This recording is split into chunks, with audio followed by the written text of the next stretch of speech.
మోంతా తుపాను విజయవాడ ప్రజలను భయభ్రాంతులకు గురిచేస్తుంది. జిల్లా కలెక్టర్ ఆదేశాలతో ఇప్పటికే విద్యా సంస్థలకు సెలవులు ప్రకటించారు. ప్రజలు ముందు జాగ్రత్తగా పాలు, మెడిసిన్స్, కూరగాయలు, నిత్యావసర వస్తువులు కొనుగోలు చేస్తున్నారు. ఈ నేపథ్యంలో పడమట రైతు బజార్లో కూరగాయలు మొత్తం అయిపోయాయి. తుపాను నేపథ్యంలో కూరగాయలను విపరీతంగా కొనుగోలు చేశారు. మరికొంతమంది వెనుదిరుగుతున్నారు. తుపాను ప్రభావంతో కూరగాయల మార్కెట్లో రద్దీ నెలకొంది.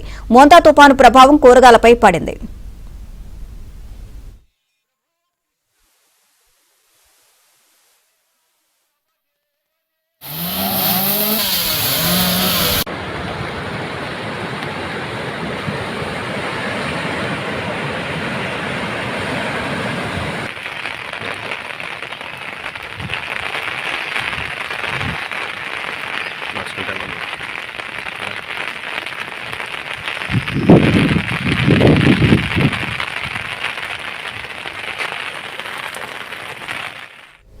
తుపాను వల్ల పెట్రోల్, డీజిల్, గ్యాస్ రేట్లతో పాటు కూరగాయలు, నిత్యావసర వస్తువులు, పప్పులు, వంట నూనెలు, టమాటా రేట్లు విపరీతంగా పెరిగిపోయాయి. విపరీతంగా కూరగాయలు కొనుగోలు చేయడంతో రైతు బజార్ మొత్తం ఖాళీ అయిపోయింది. కృష్ణా జిల్లా కలెక్టర్ 3 రోజుల పాటు తుపాను హెచ్చరిక జారీ చేయడంతో ప్రజలు ముందస్తుగా కూరగాయలను కొనుగోలు చేశారు. దీంతో కూరగాయ ధరల రేట్లు కూడా విపరీతంగా పెరిగాయి.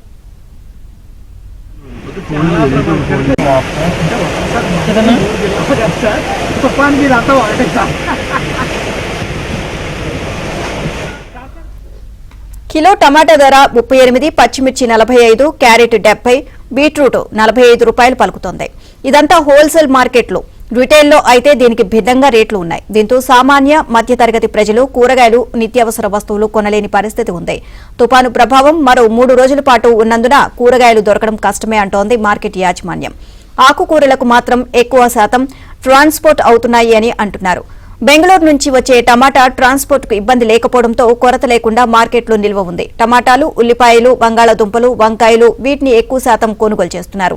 తుపాను ప్రభావంతో ముందస్తుగానే కూరగాయలు తీసుకువెళ్లి నిల్వ చేసుకుంటున్నారని ప్రజలు చెబుతున్నారు.